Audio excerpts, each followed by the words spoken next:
Hello दोस्तों, good morning. हम अपने चैनल स्टडी विद @पी पर आप सभी लोगों का स्वागत करते हैं। तो आज हम आप लोगों के समक्ष नाइट्रोजन परिवार के बारे में बताएंगे कि नाइट्रोजन परिवार क्या होता है, इसकी आवर्त सारणी में स्थिति क्या होती है, इसमें कौन कौन से तत्व आते हैं और इसका इनसे रिलेटेड तत्व कौन कौन से, उनकी ऑक्साइड्स वगैरह को हम पढ़ेंगे। यानी कि उनसे जो भी नाइट्रोजन के ऑक्साइड तत्व होते हैं या नाइट्रोजन से बनने वाले यौगिकों को, उनके बारे में बताएंगे।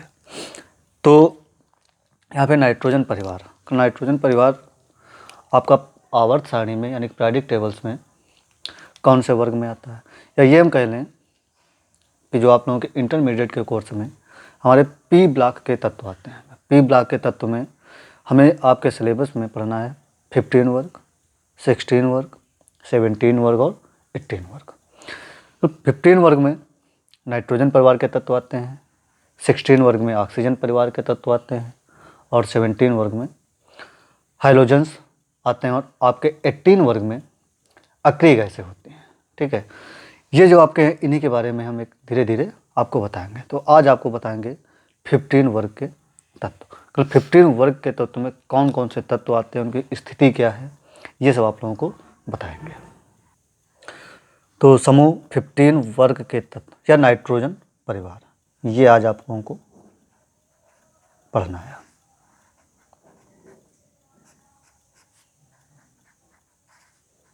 नाइट्रोजन परिवार जो होता है आवर्त सारणी में 15 वर्ग में आता है आपका, 15 वर्ग में पाया जाता है। अब देखते हैं इसमें नाइट्रोजन परिवार के तत्वों में कौन कौन से तत्व होते हैं। सिंपली से अगर देखा जाए, आवर्त सारणी के ये जो नाइट्रोजन आपके होते हैं, आवर्त सारणी के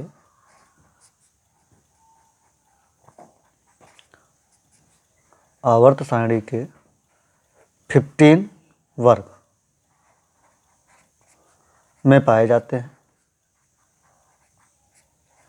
15 वर्ग में पाए जाते हैं,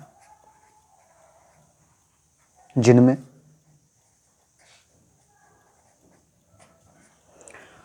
नाइट्रोजन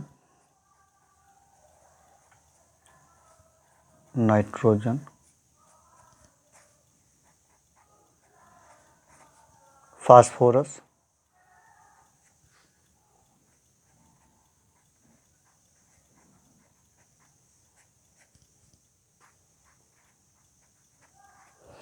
आर्सेनिक,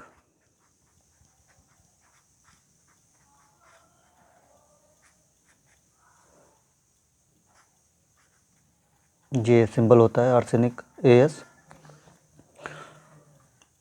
एंटीमनी,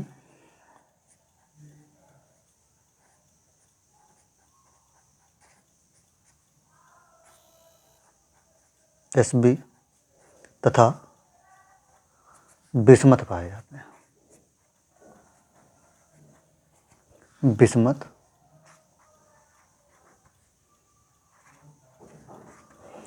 तत्व पाए जाते हैं। ये आपके नाइट्रोजन परिवार में तत्व पाए जाते हैं, जो आपके इस प्रकार से नाइट्रोजन, फास्फोरस, आर्सेनिक, एंटीमनी तथा बिस्मथ तत्व पाए जाते हैं। कल इन समूह को या इस सामूहिक रूप से इन तत्वों को, यानी जो आपके नाइट्रोजन, फास्फोरस, आर्सेनिक और एंटीमनी तथा बिस्मथ होते हैं, इनके सामूहिक रूप को निकोजन कहा जाता है। क्या कहा जाता है? निकोजन कहा जाता है।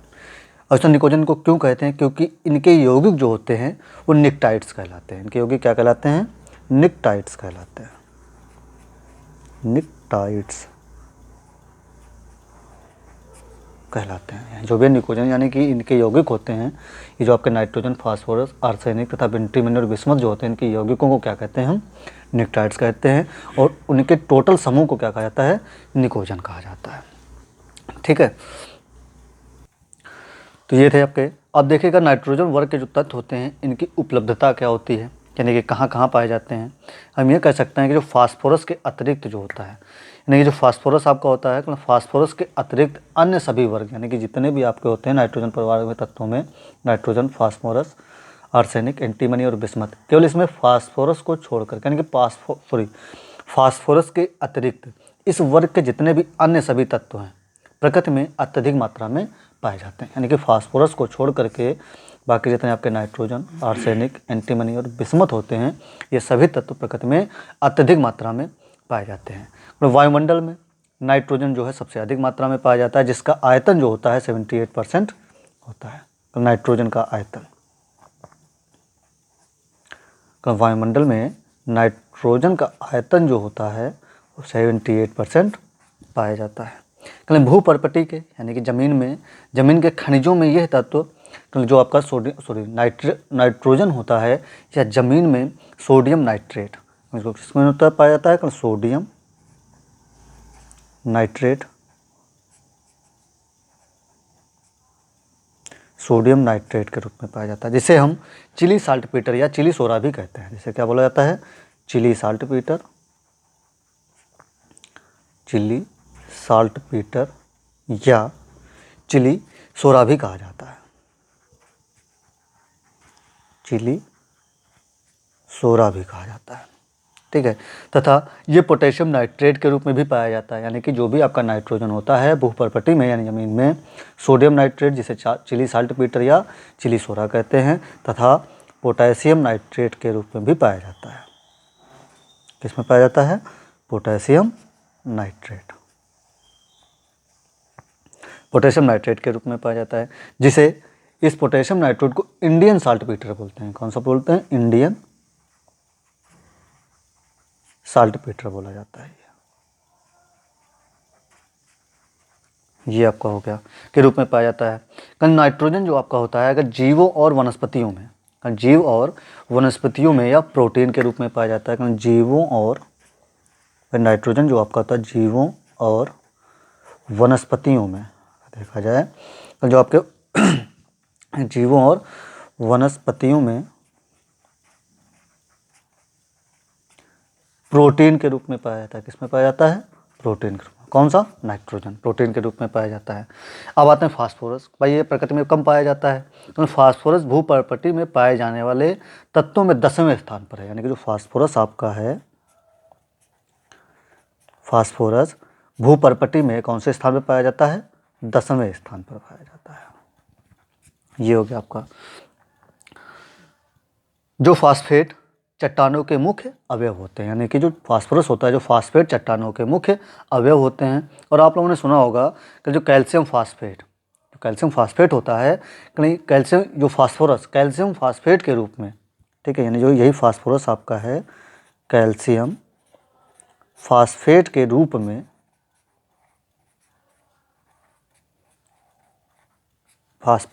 में, हमारे शरीर में उपस्थित होता है, यानी कि दांतों में तथा हड्डियों में पाया जाता है। यानी कि कैल्शियम फास्फेट के रूप में फास्फोरस होता है, हमारे शरीर में भी प्रेजेंट होता है, और ये आपका होता है दांतों में और हड्डियों में, इनमें पाया जाता है आपका ये, ठीक है। अब बचे हुए आपके आर्सेनिक, एंटीमनी तथा बिस्मथ, ये प्रकृति में अपने सल्फाइड अयस्कों के रूप में पाए जाते हैं, ठीक है। यानी कि जो आपके होते हैं आर्सेनिक, एंटीमनी तथा बिस्मथ, Bi यानी कि AS, SB और Bi, ये अपने सल्फाइडों के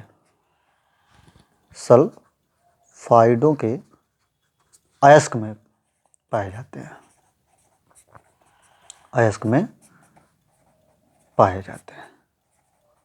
तो ये हो गए नाइट्रोजन के जो तत्व होते हैं नाइट्रोजन परिवार में, उन्हीं कहानी प्रकृति में कौन कौन सी अवस्था में पाए जाते हैं। यानी कि अब देखिएगा भाई आवर्त सारणी के 15 वर्ग में नाइट्रोजन परिवार के तत्व कहा जाता है। यानी जो 15 वर्ग के तत्व होते हैं उसे क्या कहा जाता है? नाइट्रोजन परिवार के तत्व कहते हैं, जिनमें नाइट्रोजन, फास्फोरस, आर्सेनिक, एंटीमनी तथा बिस्मथ तत्व पाए जाते हैं। इनके इस समूह को निकोजन कहा जाता है तथा इनके यौगिकों को निक्टाइड्स कहते हैं, ठीक है। अब देखिएगा इनकी उपलब्धता जो होती है, यानी कि हमारे एटमॉस्फेयर में ये भी कह सकते हैं, यानी कि प्रकृति में जो पाए जाते हैं ये तत्व कौन सी अवस्था में पाए जाते हैं। जो नाइट्रोजन आपका होता है ये वायुमंडल में 78% पाया जाता है, जो पृथ्वी पर सोडियम नाइट्रेट, चिली साल्टपेटर या चिली सोडा तथा पोटेशियम नाइट्रेट, जिसे इंडियन साल्टपेटर भी कहते हैं, के रूप में पाया जाता है। यह जीवों और वनस्पतियों में प्रोटीन के रूप में पाया जाता है। और फास्फोरस यह प्रकृति में कम पाया जाता है, यानी कि ऐसा नहीं कम, यानी कि प्रकृति में 10वें स्थान पर पाया जाता है नाइट्रोजन के तत्वों में, जिसे कैल्शियम फास्फेट के रूप में पाते हैं। यानी कि फास्फोरस जो होता है हमारे उसमें क्या कहते हैं, जो आपके कहते हैं उसमें फास्फेट चट्टानों के मुख्य अवयव होते हैं। यानी जो फास्फोरस यौगिक आपके होते हैं फास्फेट चट्टानों के मुख्य अवयव होते हैं, और ये कैल्शियम फास्फेट के रूप में दांतों और हड्डियों के रूप में भी पाया जाता है। इसके अलावा आपके बचते हैं आर्सेनिक, एंटीमनी तथा बिस्मथ, ये अपने सल्फाइडों के अयस्क के रूप में पाए जाते हैं। अब देखते हैं जो नाइट्रोजन परिवार के तत्व होते हैं, कभी कभी क्वेश्चन बोर्ड एग्जाम में ये भी पूछ दिया जाता है कि वह जो नाइट्रोजन परिवार के तत्व होते हैं इनकी आवर्त सारणी में स्थिति की विवेचना करना होता है। यानी कि आवर्त सारणी में नाइट्रोजन परिवार के तत्वों की स्थिति को स्पष्ट करना होता है। अब इसको हम किस प्रकार से स्पष्ट किया जा सकता है, यानी कि आवर्त सारणी में, या ये कह सकते हैं कि आवर्त सारणी में, यानी पीरियोडिक टेबल्स में, आवर्त सारणी में नाइट्रोजन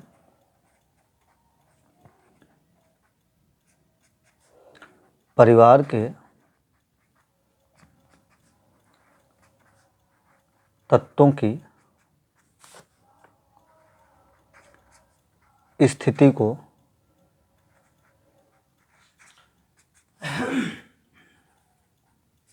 बताना या स्पष्ट करना।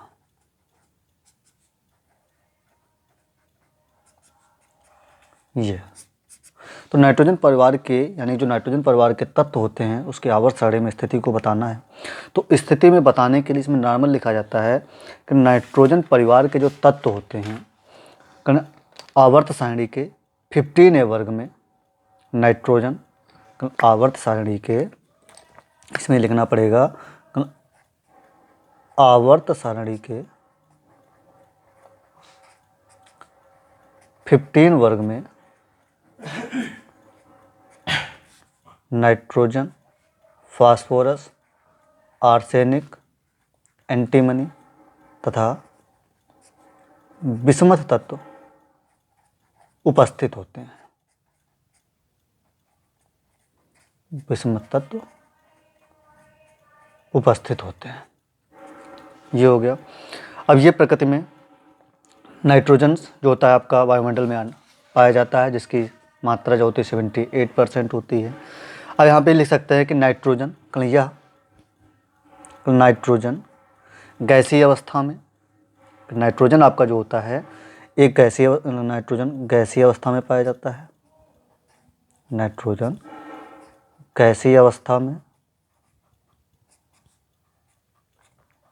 नाइट्रोजन गैसीय अवस्था में तथा फास्फोरस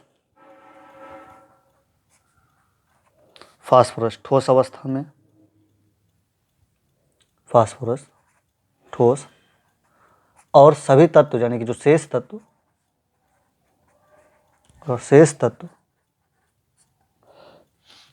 भी आपके ठोस अवस्था में पाए जाते हैं।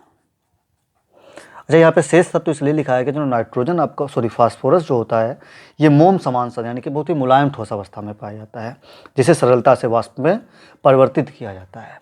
कहने के लिए तो ये बहुत ही एक मुलायम, जिसको हम आराम से चाकू से भी काट सकते हैं, यानी कितना मुलायम होता है, यानी कि मोम समान, इसलिए इसको लिखा गया अलग। यानी कि फास्फोरस जो होता है ठोस अवस्था में तो पाया जाता है, लेकिन बाकी जितने भी शेष तत्व होते हैं वो बिल्कुल आपके कैसे होते हैं, ठोस अवस्था में पाए जाते हैं।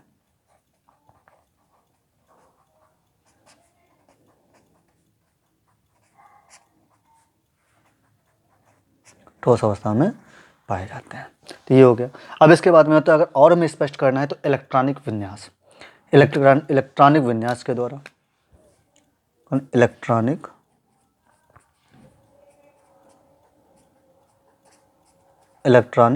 विन्यास। इलेक्ट्रॉनिक विन्यास क्या होता है, इस समूह के, यानी कि इस समूह में 15 वर्ग के तत्व, यानी 15 वर्ग के तत्वों का, 15 वर्ग के तत्वों का सामान्य इलेक्ट्रॉनिक विन्यास, ये सामान्य इलेक्ट्रॉनिक विन्यास, सामान्य इलेक्ट्रॉनिक विन्यास NH2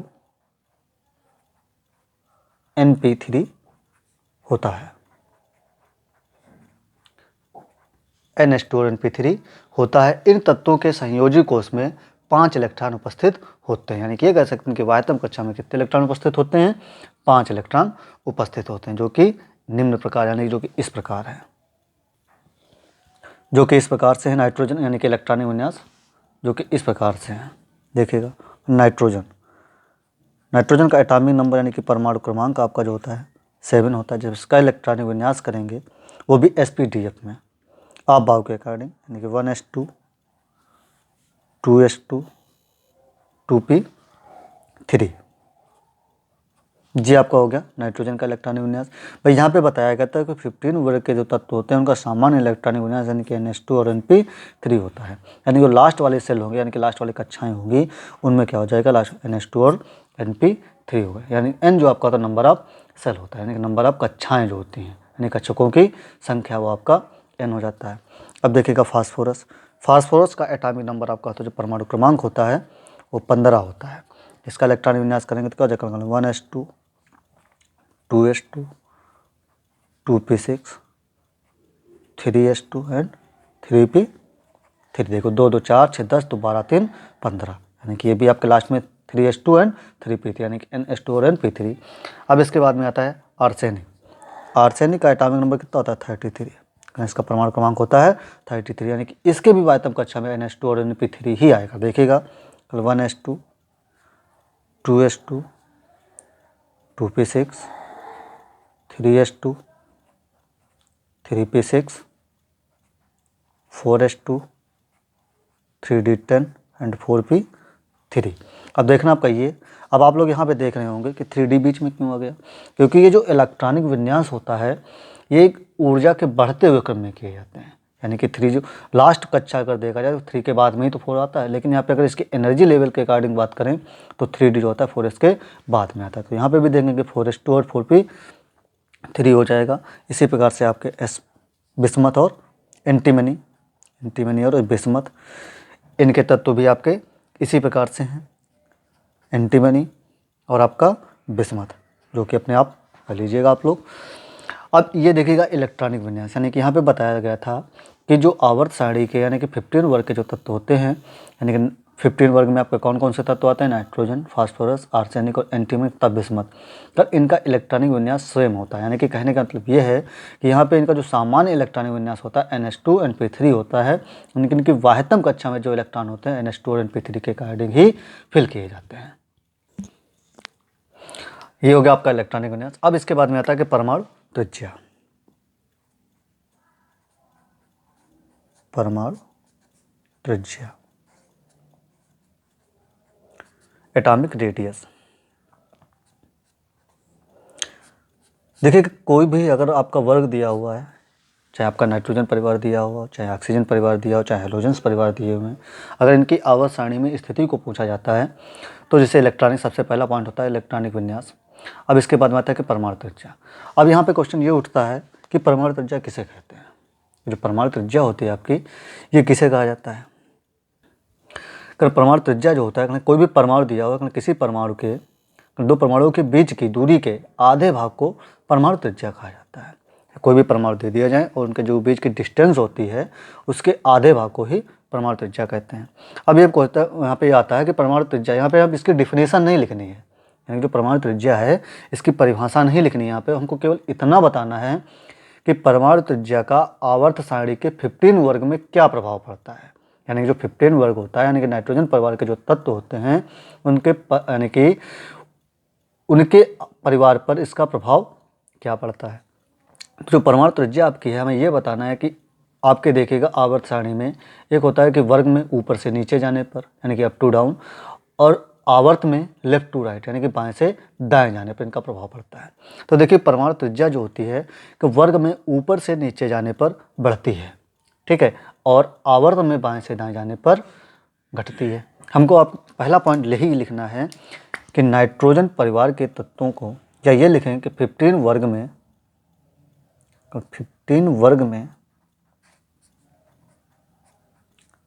ऊपर से नीचे जाने पर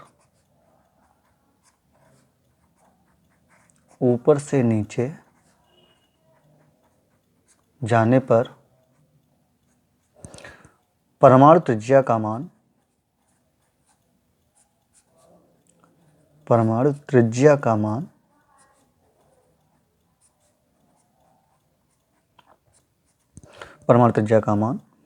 बढ़ता है। बस इतना पॉइंट आपको लिखना है, ठीक है। यानी कि परमाणु त्रिज्या जो आपकी होती है 15 वर्ग में ऊपर से नीचे जाने पर परमाणु त्रिज्या का मान बढ़ता है। तो जिन लोगों को पता है वो तो बहुत ही अच्छी बात है कि परमाणु त्रिज्या का मान भाई क्यों बढ़ता है, और आवर्त सारणी में बाएं से दाएं जाने पर परमाणु त्रिज्या का मान क्यों घटता है। तो यहाँ पे देखिएगा कि परमाणु त्रिज्या जो होती है ऊपर से नीचे जाने पर क्यों बढ़ती है। डिफिनेशन में क्या बताया था कि जो भी परमाणु जो होते हैं उनके बीच की दूरी के आधे भाग को हम क्या कहते हैं, परमाणु त्रिज्या कहते हैं। अब देखिएगा जो परमाणु त्रिज्या जो होती है वर्ग में जब हम ऊपर से नीचे आएंगे तो क्या होता है, परमाणु क्रमांक जो आपका होता है वो बढ़ता है, यानी कि 8 करके। यानी कि वहाँ पे क्या होता है, एक यानी कि सीधे आपके आवर्त ही बढ़ जाते हैं। जब वहाँ पर परमाणु क्रमांक आपका बढ़ेगा तो ऊपर से नीचे जाने पर जब परमाणु क्रमांक आपका बढ़ेगा तो परमाणु त्रिज्या का मान क्या हो जाएगा, बढ़ेगा। भाई देखिएगा, जैसे फॉर एग्जांपल इसको देख लीजिएगा, तो ये आपके हैं परमाणु त्रिज्या। जैसे मान लीजिए आपका पीरियोडिक टेबल्स का फर्स्ट ग्रुप बना दिया गया है, ये आपका वर्ग है, वर्ग में hydrogen, lithium, sodium, potassium, rubidium, caesium and francium, और ये आपका आवर्त है, lithium, beryllium, boron, carbon, nitrogen, oxygen, fluorine and neon. यानी कि अब देखना यहाँ पे है, जैसे कोई भी वर्ग आपका दे दिया जाए तो यहाँ पे सीधे सिंपल सा ये देखना, कल फर्स्ट वर्ग आपका है तो जो फर्स्ट वर्ग में क्या होता है कि हम ऊपर से नीचे बढ़ते हैं तो परमाणु त्रिज्या पर क्या इफेक्ट पड़ता है। तो देखेंगे जो फर्स्ट वर्ग आपका है यहाँ पे 1, 3, 11, 19, 37, 55 और 87 ये परमाणु दिए हुए हैं आपके। और जो आवर्त सारणी दी हुई होती है भाई, आवर्त में पीरियोडिक टेबल्स में 3, 4, 5, 6, 7, 8, 9, 10। अब यहाँ पे देख रहे हैं आवर्त में जो आपका होता है उसमें भी आपके इलेक्ट्रॉन्स बढ़ते हैं, लेकिन वहाँ पे एक एक करके बढ़ता है। लेकिन जो आपका वर्ग होता है वहाँ पे इस प्रकार से इलेक्ट्रॉन बढ़ते हैं कि जो आपके वर्ग यानी कि कक्षाएँ जो होती हैं वो चेंज हो जाती हैं। देखिएगा जैसे कक्षाएँ कैसे चेंज हो जाती हैं। कल हाइड्रोजन का परमाणु क्रमांक क्या होता है, 1। इसका जब हम इलेक्ट्रॉनिक विन्यास करेंगे तो यहाँ पे क्या हो जाएगा, 1 हो जाएगा। जब लिथियम का इलेक्ट्रॉनिक विन्यास करेंगे तो क्या हो जाएगा, 2, 1 हो जाता है। और जब सोडियम का किया जाता है यहाँ पे 11 यानी कि 2, 8, 1 हो जाएगा। और जब पोटेशियम का किया जाएगा 2, 8, 8, 1। इसी प्रकार से नेक्स्ट आपके चलती रहते हैं। तो यहाँ पे केवल आपको समझाने के लिए इतना बताया भाई, लिथियम जो आपका था इसमें हाइड्रोजन में नंबर ऑफ कक्षा यानी कक्षकों की संख्या कितनी है, 1 है। इसमें कितनी, 1, 2। इसमें कितनी, 1, 2, 3। इसमें आप 1, 2, 3, 4 ये आपके हो जाते हैं, ठीक है। यानी कि इनको भी आवर्त की संख्या भी बोला जाता है। अब यहाँ पे हमें देखना ये है, जब भाई सेलों की संख्या आपकी बढ़ रही है, जब हाइड्रोजन का इलेक्ट्रॉनिक विन्यास करेंगे तो भाई इसके जैसे मान लीजिए ना बोरबरी के अनुसार तो ये नाभिक आपका हो गया, न्यूक्लियस, और ये आपके फर्स्ट सेल हो गए, इसमें एक ही इलेक्ट्रॉन तो है। फिर इसी प्रकार से जब इसको करा जाएगा यानी कि सेकेंड सेल हो गया आपका, तो इसमें 2 इलेक्ट्रॉन भर दिए जाएंगे, फिर आपका ये फिल कर दिया जाएगा तो ये आपका हाइड्रोजन का हो जाएगा। और जब इसमें किया जाएगा तो अब 2, 8, 1 सेकेंड क्लास में कितने हैं, 8 हैं, तो 2, 3, 4, 5, 6, 7, 8। अब इसको थर्ड सेल बनाई जाएगी तो यहाँ पे क्या हो जाएगा, 1 इलेक्ट्रॉन हो जाएगा। यानी कि जैसे जैसे हम नीचे की तरफ बढ़ेंगे यहाँ पे सेलों की संख्या क्या होती जाएगी, आपकी बढ़ती जाएगी। और जब सेलों की संख्या बढ़ेगी तो ये आपका नाभिक है। जब सेलों की संख्या बढ़ेगी तो सेलों से यानी कि नाभिक से सेल के बीच की दूरी भी बढ़ेगी, सिंपल सी बात है। पर जब सेल की कक्षाएँ दूरी यानी कि जब कक्षाएँ बढ़ेंगी तो नाभिक से वायतम सेल के बीच की दूरी भी बढ़ेगी। और जब नाभिक से वायतम सेल के बीच की दूरी बढ़ेगी तो परमाणु त्रिज्या का मान क्या हो जाएगा, बढ़ जाएगा। बस यही आपको देखना है, लिखना है, यहाँ पे कुछ नहीं है, केवल समझने के लिए आपको बताया कि जब ऊपर से नीचे जाते हैं तो यहाँ पे क्या होता है, परमाणु क्रमांक बढ़ता है। और जब परमाणु क्रमांक आपका बढ़ेगा तो नाभिक यानी कि सेलों की संख्या क्या हो जाएगी, कक्षकों की संख्या क्या हो जाएगी, बढ़ जाएगी। और जब कक्षकों की संख्या बढ़ेगी तो नाभिक से वायतम सेल के बीच की दूरी भी बढ़ेगी, जिससे परमाणु त्रिज्या का मान बढ़ता है। तो चाहे आपका 15 वर्ग दे दिया जाए, चाहे 16 वर्ग दे दिया जाए, यानी कि 1 से लेकर के 18 तक के कोई भी वर्ग आपका दिया हुआ हो, तो परमाणु त्रिज्या अगर आपको लिखनी है तो वर्ग में ऊपर से नीचे जाने पर परमाणु त्रिज्या का मान बढ़ेगा। इतना पॉइंट आपका लिखेंगे, ठीक है। बाकी आपको नेक्स्ट वीडियो में बताएंगे, और हमारे चैनल को देखने के लिए लाइक व सब्सक्राइब जरूर कर दीजिएगा। धन्यवाद।